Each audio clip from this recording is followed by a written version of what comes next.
And then one day I got a letter from the, can't remember, Labour Exchange, asking why I hadn't signed up as a conscript.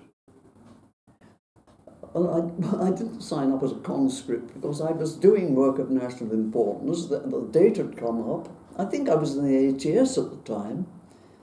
Anyway, I went along to the Labour Exchange and I thought I'm going to land up in the Tower of London, as not having signed up. And they managed to get me into the Wrens, and that was 1943. And I stayed in the Wrens for the rest of the war, and I so liked it, I so loved it, I stayed in after the war for another 4 years. I didn't come out until 49. Can you tell me a bit about your time in the ATS? About? Your time in the ATS. I was only in for 3 weeks. Okay. Oh, that wasn't a lot, I didn't like it.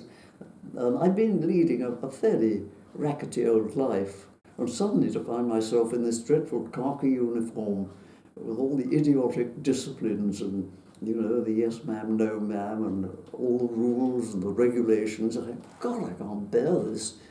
That's all I can say about it, really. And when I joined the Wrens, that was some time later, it was very different. It was much more relaxed, and I enjoyed it. I settled into that very easily. Did you get a choice as to whether you went in the Wrens, or did you consider joining anything like the WAF? Well, I told you, I had this letter from the Labour Exchange.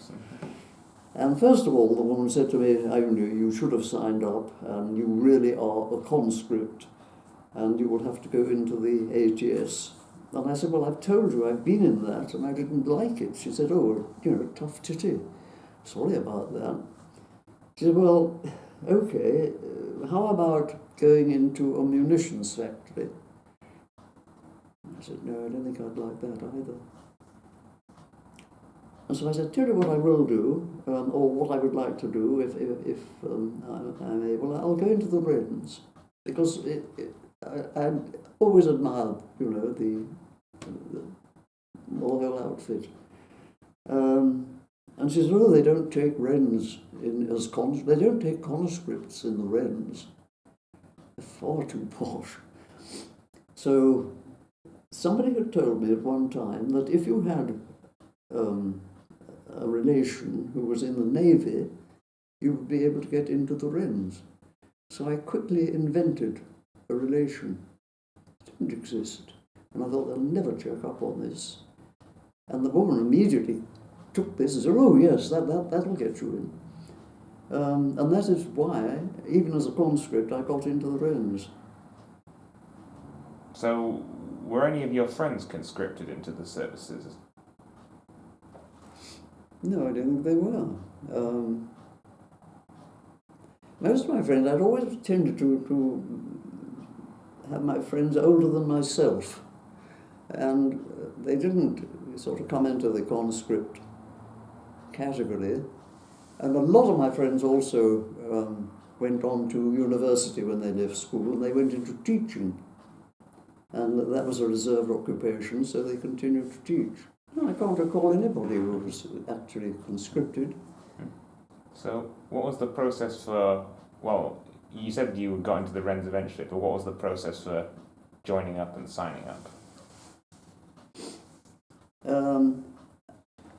I received a note from, I don't know where, the Admiralty somewhere, and I had to report to Queen Anne's mansion, Queen Anne something or other, up in Westminster, went through a medical examination, and then I had to take a test to find out where I would fit in, what I wanted to do. That's about all. I issued with a uniform. And what were your duties when you were in the Wrens? Well, I started off as a radio mechanic. I took the training, and incredibly, I was based during that training in Chelsea, which wasn't a good thing really, because I used to escape every night and go to parties and so on. I was a very bad Wren to begin with. And after 7 months, we went up to Warrington for the remainder of the course, which was practical. And I think there were about probably 20 of us on my course, and every one of us, except one, failed at the end of it. And they realised that there must have been something disastrously wrong. I don't know how this one person passed it, but it was established that the person who had been training us in Chelsea was concentrating on entirely the wrong things. He was concentrating on mathematics when that wasn't what was really required. And we were all given, this person who had passed the exam, she went on to greater things. The rest of us were given the opportunity either of retaking the whole course or of what they call remastering, which meant going into some other branch. And I chose to do that because I didn't really greatly, I didn't think I was cut out to be a radio mechanic. Everybody else seemed so young, and most of them had just left school, whereas I was, 23 at the time, and I wanted to be with people older. And so I remastered and I went into the administrative side, and that's what I did for the rest of the time. What was your rank when you were in the Wrens? Oh, I started off as a pro Wren, and then a Wren, and then I became a leading Wren, and a petty officer Wren, and then a chief Wren, and that's where I finished as a master at arms, chief Wren regulator. Were your duties all mainly office-based? In the Wrens? Yes. What were you mainly doing in the offices? In the office? Yes. What did I do? Oh, I used to organise people's leaves. I used to, depending where I was, the one big holding depot, I had to keep a record of all the people who came in and all the people who went out, because they used to come there just temporarily. They might have come down from Scotland, they would come into my depot, I'd have to check them in, and then when the information came through, check them out again to wherever they were going, issue them with railway warrants, issue them if they're going on leave with their ration things. I had to do all the drill, this sort of thing, and I had to look after the discipline of the Wrens. And this is not for recording, but I will tell you, I used to have to write out a record every day of the defaulters book, and every person on a charge, her charge would start with the words, was guilty of an act to the prejudice of good order and naval discipline. In that she did, and then you write her offence. Could have been staying out over night, or could have been anything. And I would then march her in every morning. I would have to march these defaulters into the officer in charge, a woman, usually a first officer, and she would listen, and then she would dole out the punishment. And the punishments were never very terrible in the Wrens, because we weren't really under any naval discipline, not like the HAS, who were under the Army Discipline Act. It was a quite separate thing. And that would be that. And on this particular occasion, if the offence were really very serious, if it was something like stealing or that sort of thing, then the officer in charge of Wrens would pass it over to the captain and would have to go through all his rigmarole again. And there was a perfectly awful Wren we had there called Fanny Berry. She was always in trouble. And I had her up on a charge, and I had to take her eventually to the captain, and the charge was guilty of an act to the prejudice of naval discipline and good order, in that she did, now how on earth did I word it?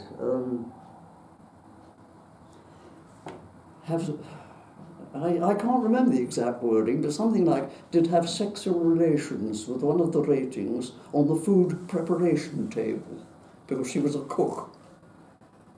Of course, the captain looked at me. He was absolutely thunderstruck. He didn't know what to do about this Wren. And I don't know now quite what her punishment was, but she was a shocker. And we had another Wren, and she was brought up on a charge of using bad language at one of the Wren officers. And she was most injured, this Wren. And when I sort of put her in front of the officer in charge, she said, well, I didn't use bad language. She said, I only called her a two-faced lying old bitch. Can you imagine? So we didn't get all the sort of cream of the of youth in the Wrens. We had some pretty rough stuff as well. What was the average age of the people you were working with? Difficult to say. They came in very young, many of them. And this was after the war, but they were still open, to take in, people who wanted to join the Wrens. There was going to be a permanent service. And I would have to take all their particulars, and very often they would be 18, just, the very lowest limit to come into the Wrens. And I say, what made you want to join the Wrens? And so many of them would say, oh, I wanted to get away from home. I wanted to get away from my mother. I wanted to get away from my father. And I couldn't understand this. They'd had horrible backgrounds, apparently. And they wanted escape, and this was one way of getting it. It seemed awful. Having had a very happy sort of relationship with my parents, I couldn't believe that there were so many people who just didn't get on. So was it during the war they were coming to you saying? No, this was after the war. Mm-hmm. The officers you had, were they mostly male or was it mostly female? It depended. If you were doing things like radio, if you were a radio mechanic or a torpedo person or almost anything, you could have a naval officer in charge. But there were certain categories where you only ever had women. For instance, what they called the quarters. They were the domestic side, with all the cooks and the stewards, and the people who looked after the sort of general domesticity side of the Wrens. Otherwise, and of course the person in charge of the Wren unit would always be a woman. No, I think most people probably had naval officers in charge of them. I don't know if you can answer this. You can answer this question, but did you meet any women when you were in the Wrens who had been Wrens in the First World War? Only one, and that was the director Wrens, Dame Vera Lawton Matthews. She had been, of course, in the First World War, and she used to visit from time to time. She would go around and visit the units. And she used to come along to the big training depot that I was once in when I was on the permanent staff there. And she used to come on quite regularly because it was in London, so it was convenient for her to come in. She was a wonderful old person. We used to have great parties with her. She was a great guide ranger, and we used to sing all sorts of naval sea songs and I don't know. She was a lot of fun anyway. Can you remember any of the sea songs that No, they sang? Or the names or anything? No. Okay. So, were you ever stationed on the coast at all? I was at Portsmouth for a short while. Where was I now? I was in London, and then outside Reading,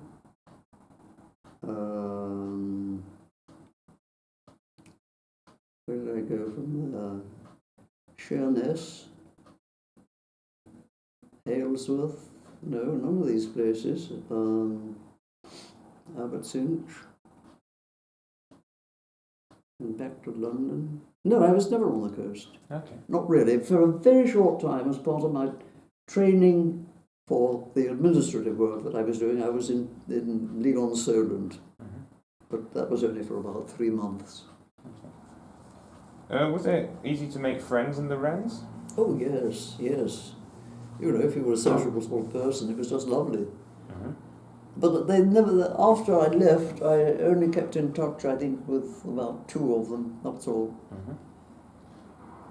And sorry for asking this, but was there much bullying at all in the Wrens? Oh, no. It was all very good-natured. And what were your working hours? Working hours? Yes. Sure.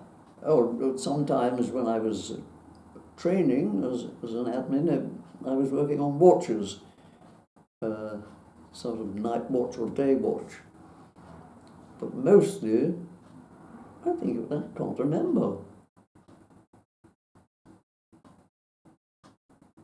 I really can't remember that. That's fine. I mean, I had to stay up late, I know.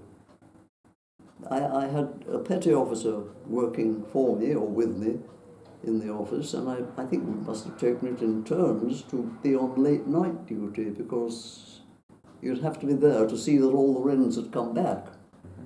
You know, when you went out, you left you left your card, a sort of little identity card, with whoever, myself on duty, and when you came back, you would hand it back. And so if that card was not picked up, you would know that there was a Wren outside, probably lying drunk in the gutter. Were your rations better in the Wrens Yes. than with the civilians? Mm. Oh yes, much better. And if you were a mate of the person who was boss of the cookhouse, you did very well, because they used to get whole beasts in, you know, they would actually butcher them in on site. And if they had a cow or whatever it is, I suppose it does, a beef, they would take out the fillet. Well, that's very small. There's no point, you couldn't possibly divide that up and distribute that among all the Wrens. And so the cooks used to keep the fillets for themselves. And if you were a good mate, they would invite you from time to time to join them. And you would have this lovely fillet steak with an egg on top. Gorgeous. Mm-hmm. That didn't happen often. Did you have, I don't know if it was a barracks or wherever it was you were stationed, did you have any radios there? Radio? As in for listening to the radio on in the... Oh, we had a radio. We had a very nice, I'm thinking of the last place that I was on, which wasn't really during the war had finished. There was always a radio available, or wireless as it was called. Did you, well, I suppose it was mainly admin, but were there any duties that you preferred to do more than others in the Wrens? No, I don't think so. I played a lot of sport. This was, yes, it was after the war had finished. I can't remember quite before. Did I do sport? No, it was afterwards. Because, as I told you, I started off my life thinking I was going to be a PE teacher. And so I was always interested in sports. And so they do a tremendous amount of sporting things in all the services. And so I was very much involved with hockey, and cricket, and netball, rifle shooting. I think that was about it. But that kept me quite busy. This might sound like an unusual question, but did it feel I suppose this applies to the ATS and other stuff as well, but did it feel empowering to be joining the armed forces? Did I feel what? Empowered to be joining up? No. I didn't really want to join up. I mean, I did enjoy it when I'd done it, but no, I'm not that sort of person. Okay.